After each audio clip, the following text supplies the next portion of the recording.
olweggulo Grace Khan omwana ono bana yefuza amawulire music gwe siraba gabadde mazaali bwage luli pozi gali ga Kitonsa ebyase kuntabula ne gabana abana buli wiki baba ne birthday luli gali ga Kitonsa kati ga muchwa bade ndoka ku birthdays ezina abayimbi abangi nnyo naddala aba level yemu eggulo kwabadde kabayimbi bangi na ba level ye okay Grace boga ku Grace Khan noyogera ku Viola Nachitende noyogera ku Rachel Namiro Sasha Brighton abo babaddeko bangi nnyo akongeza ko nako olweggulo emyaka gyaja guza twagitegedde bulungi nnyo naye nga bulijjo manager Daji yabaddewo okubeera nga ate amuyozayoza era nga naye teyabulubuzeemu kalo abadde nga Metron ekigeze ageze setafunye setakolera ddala agedde mu kiseera ekikyamu lulinga Eagles mwenna muyina baba banene Eagles golden band kugamba mu Eagles enkadde kale Eagles enkadde zino yakuyisanga okubeera mu band eyo eyabadde surprise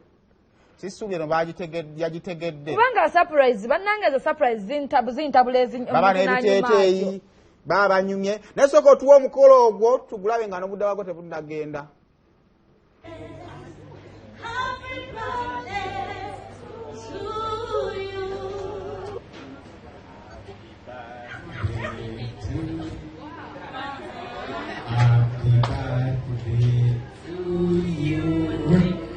Happy birthday, dear Shana. Let's talk about happy birthday to you. Those events will be proud. Those events are going to be proud of me one day. Njakulimba sigenda kufayo ku criticism wabula ngenda kufa ku kyensobola kukola. Manyi ndi muyimbi mulungi.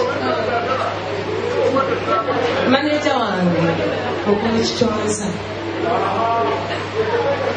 omusajja ono mugumiikiriza tusookera ddala nga bwe nabagambye nti olyemu okulya mu famire yanjawulo ne tujja ne tusinkana abantu b'enjawulo ne tutandika okukolagana nabo buli muntu alina tempa ye buli muntu alina engeri kyakwatamu ebintu bye wabula maneja wange credit gyensooka omuwa musajja mugumiikiriza.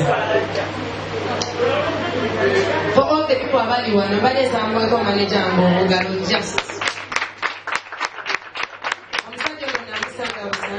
Network family, network everything. Just all about Gabashimu. He has been patient with me. Yes, I say I'm not perfect. Naye, Msadio na wande mumikiriza nange. Mukulu Kitonsa neyanza nyo tata. Nakwebaza dda wavuga buli kimu gyendi. Ongumikiriza mu ddalu lyange mu buli kimu kyange. Yes, nga bwe ngambye tewali muntu ali perfect. Naye kusuubiza kyenja okusasula eki ngenda kuyimba tamanyi bannayuganda yanja